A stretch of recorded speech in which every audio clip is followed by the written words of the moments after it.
disregard recent criticism from a coalition of politicians who oppose government and focus on policies, Shehu Sani advises, just as opposition coalitions say they have no personal interest beyond national interest, as perceived in some quarters.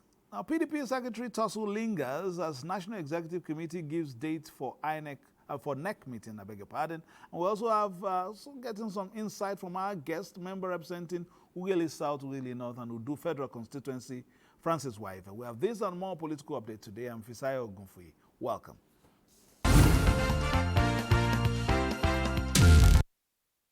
A human rights activist and former senator representing Kaduna Central, Shehu Sani, says President Bola Ahmed Tinubu is on the right path to addressing the numerous challenges inherited from previous administrations and urging Nigerians to disregard recent criticisms from a coalition of politicians accusing government of worsening poverty in the country. According to him, many of these critics failed to deliver when they held power just 24 months ago. By what he called a false accusations from a group of politicians, Comrade Shehu Sani stepped out to set the record straight. People enrich themselves, destroy the economy, and today they had the shameless boldness to face a nation and talk to them about poverty. The North has benefited better under President Tinubu. He says the politicians should apologize to Nigerians for their failures while in power, instead of criticizing the president who is working hard to address the challenges he inherited. We have a country where the economy is relatively stabilized. You should resist those people who failed to address the socio-economic problems of northern Nigeria when they had the opportunity to, and are now inciting the public in the north against the government. Comrade Shehu Sani urges Nigerians to continue supporting the president and remain vigilant against individuals driven by selfish ambition and a desperate desire to reclaim power at any cost. Meanwhile, some leaders of the opposition coalition say their interest is predicated on national interest and not self, as perceived in some quarters. They made this clarification as they continue in their quest for a platform ahead of the 2027 general elections. We must all agree to submit ourselves to the interest of the nation first, before the interest of ourselves. We must find a way to really find our first 11 and put them forward. And I think the key challenge for Nigerians in 2027 is really to look at those that are offering themselves for leadership. You may call me a conspirator, you may call me anything, and that is why we are in this alliance. There are a number of you who are expert conspirators, who know how to assemble coalitions and then take over governments as you did to my party in 2015.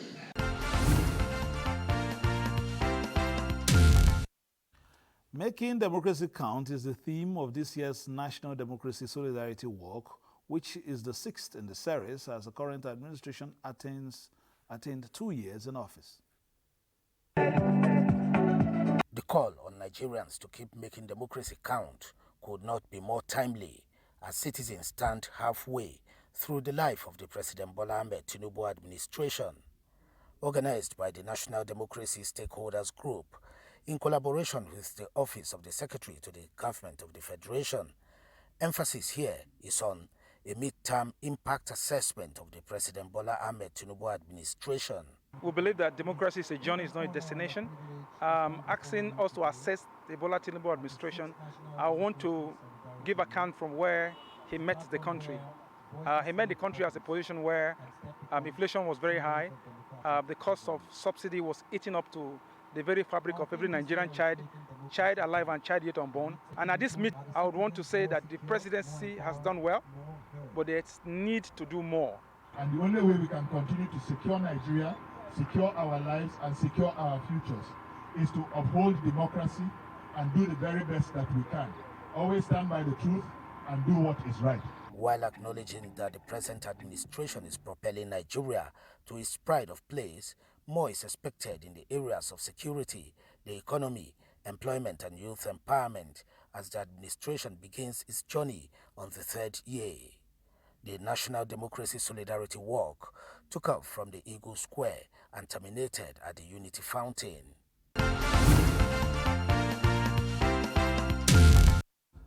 Just like some of those speakers said, it is a process, it is a destination that is the main crux of the matter, and the process is also what we are doing right now, moving from one point to the other, looking for the best versions of ourselves and making sure that the Nigerian has a say in the destination of state. Now joining us in the studio is a member representing Wheeling South, Wheeling North, and Udu Federal Constituency of Delta State, Honorable Francis Waive. Reverend, thank you for joining us. Oh, it's my pleasure always. Thank you. We've not had this conversation for a while. I tried to get you when that tsunami in Delta happened. You were outside the country, and I was trying to get your contributions as far as it's concerned. You were one of the last remaining names on the APC register at the federal level in the National Assembly. All of a sudden, the big wigs now, moved from the opposition party, but the main party in your state to join the APC. Some were saying that there might be rumblings in some quarters that this has happened. For those who, perhaps paid the price of opposition, especially in the 2023 general elections, and now that,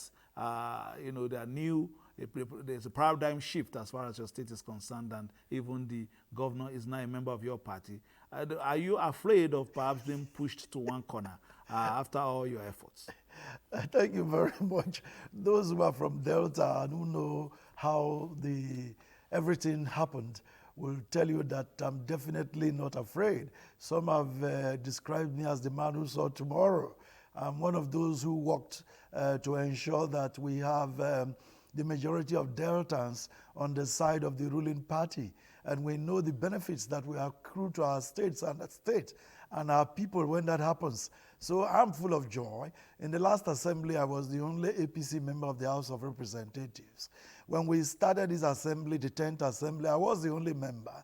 But I'm glad to say that today we are 9 out of 10. And I'm thrilled, I'm happy. And I know that from all indications, we are going to win the 2027 election by a landslide, all the elections. The old members of the APC, those of us who have been there before our brothers came in, we have nothing to fear.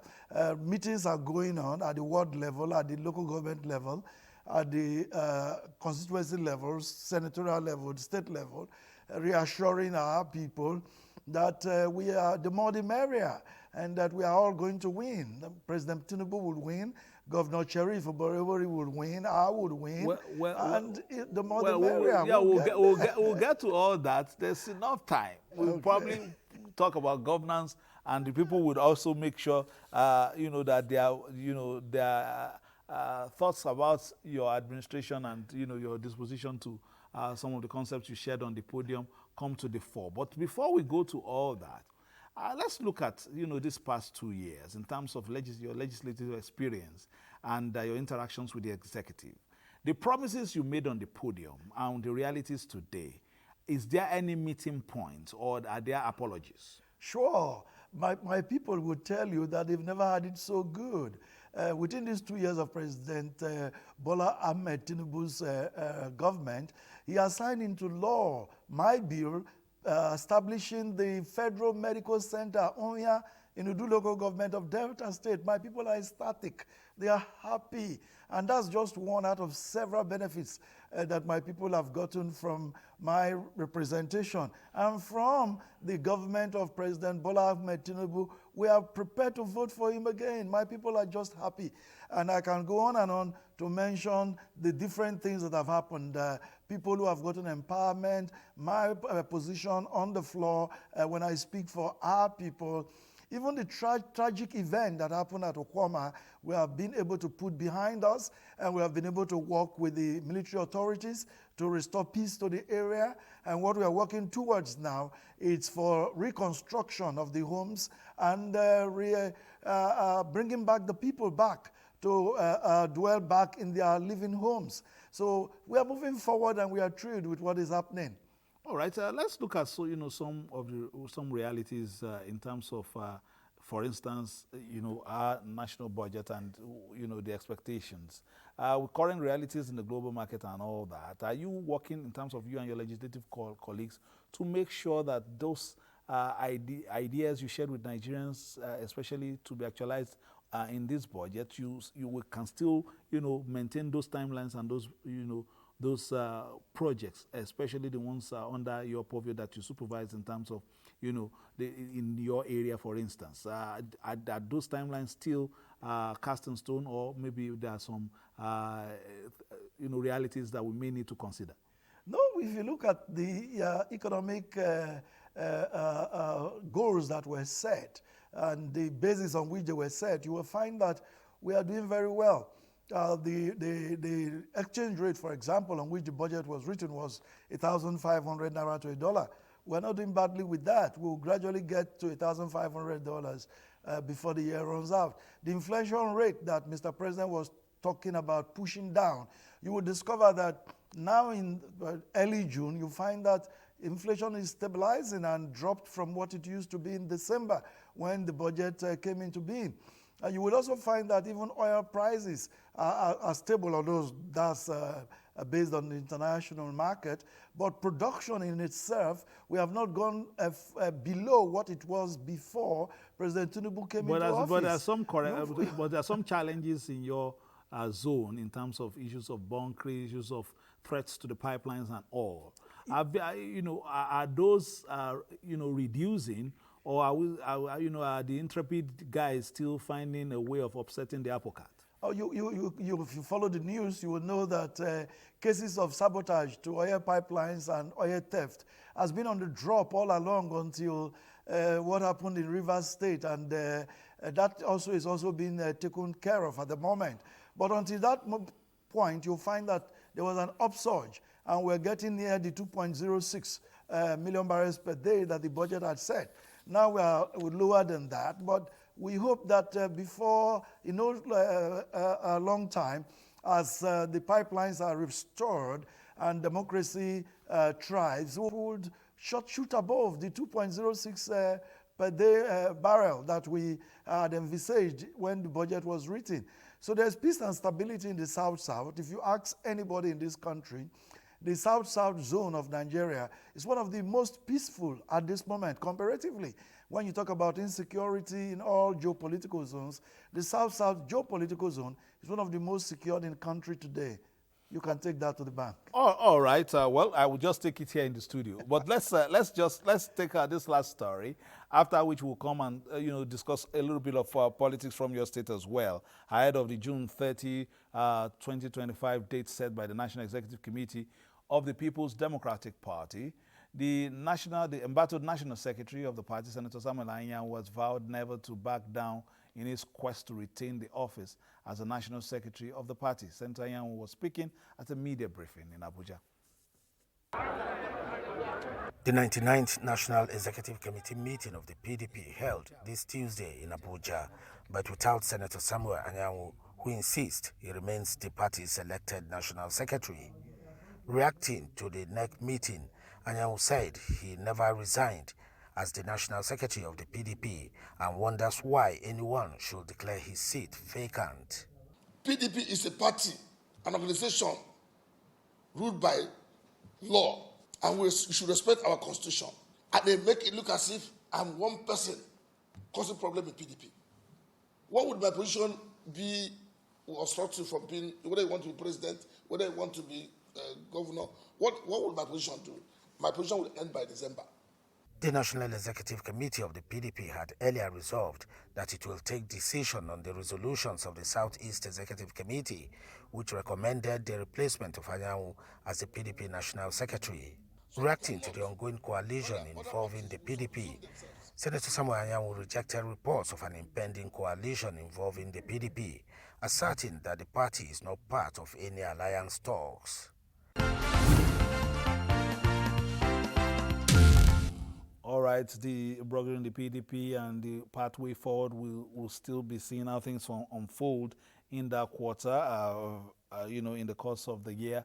as well as all the other elections that they would be participating in, and see as how the party's fortunes turn out. But we still have Honorable Francis Ejirogena Waive, in the studio. A lot of PDP members trooping into your party in your state, many of them citing this irreconcilable differences amongst the ESCOs of the party, as well as some issues that have not been resolved, which may be a threat to their own positions as party members. That is what they put on, on the front burner when discussions were being held between them and, the wooers who are from APC. But let's look at the Delta State, which has been a PDP state all through the Fourth Republic, and now that's an APC member. Don't you feel that somehow the state may be gravitating away from its political roots?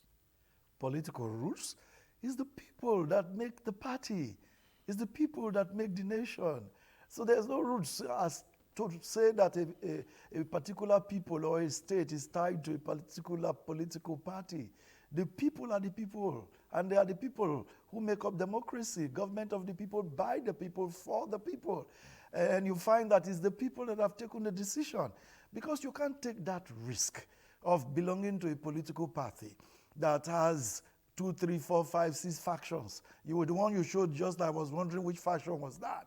And then you win an election, and then the courts will say that your faction is not the legitimate faction, and all your efforts will be in vain. Deltans are too wise for that. We are now in the APC, and there's only one APC.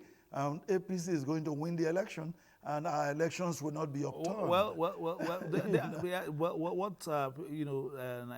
The citizens are saying also is, at the moment, let's see how the APC coloration, how that would, dovetail or, transform into good governance also in Delta State. Perhaps now that he has joined your party, some of the ideas you had, you would share with the governor right now, because being an APC state now, we would expect, some other, perhaps even more progressive ideas that your party continues to, espouse. But beyond that, there's also the school of thought that says that quite a number of those cross-carpeting right now are being motivated not by the general good, but by self-interest. Do you agree? I disagree.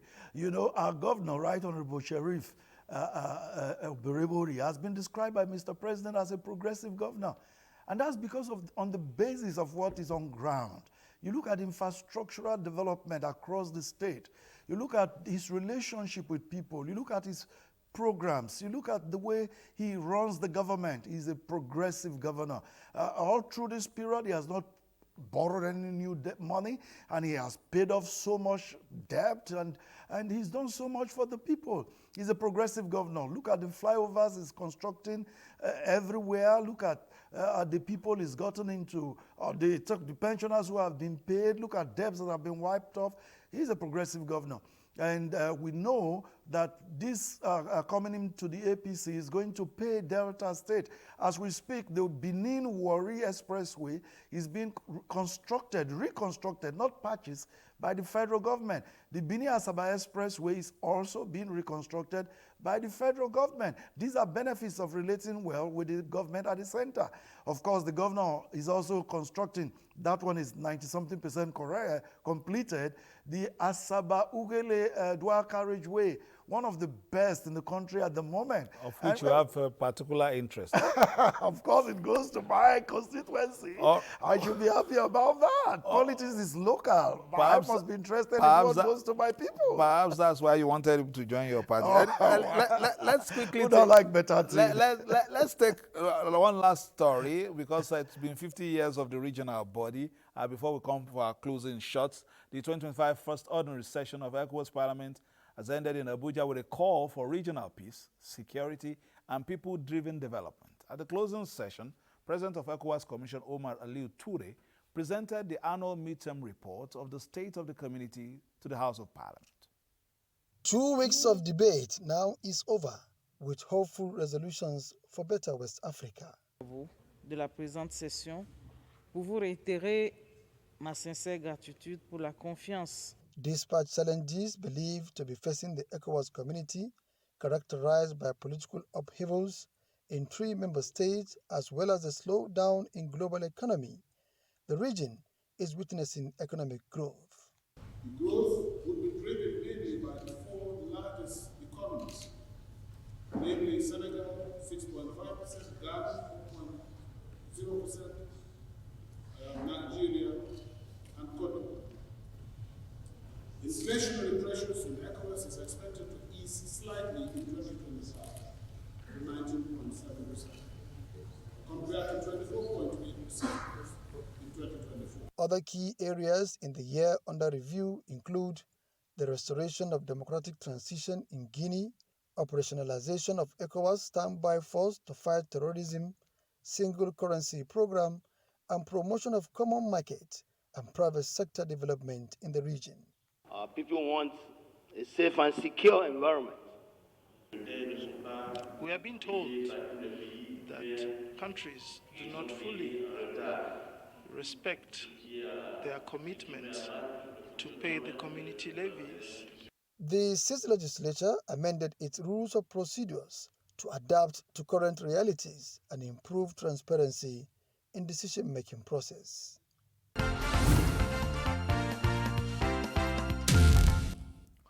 All right, that's about it on political updates. But we've had Honorable Francis Ejirogene Waive representing Willie South, Willie North, and Udu Federal Constituency. Final words on the program. What should we be expecting from you at the second leg of your legislative activities in the 10th Assembly, especially in terms of the myriad of, plethora of,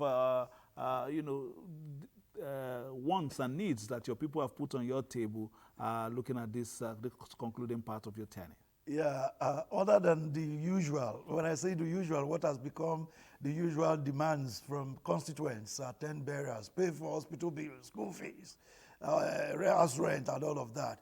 We intend to continue to pursue robust legislation for our people, creation of the Ughelli South Second Constituency, the creation of the Ughelli East local government out of Ughelli North, Ugiame local government out of Ughelli South, and Akoefe being the remainder. We want to pursue all this legislation to ensure that our people get a better share from the national.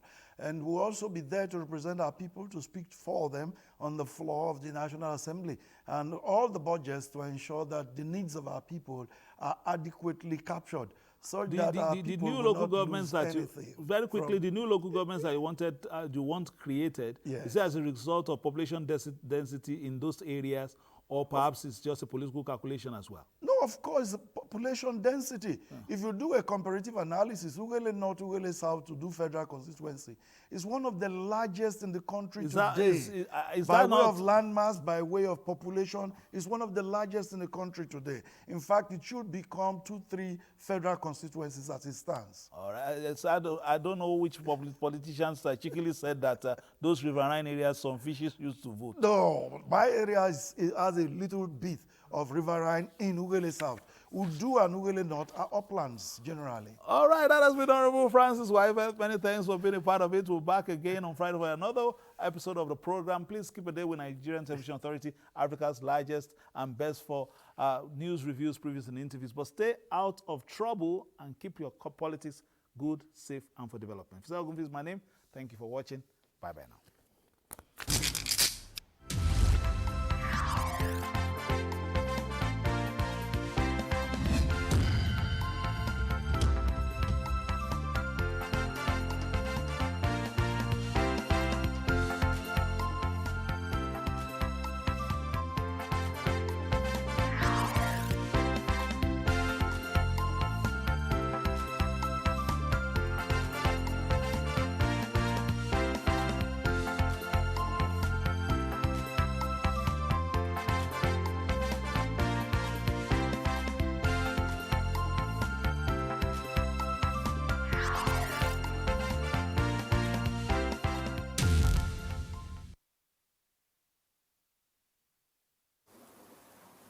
Little but very impactful policies, that people feel as if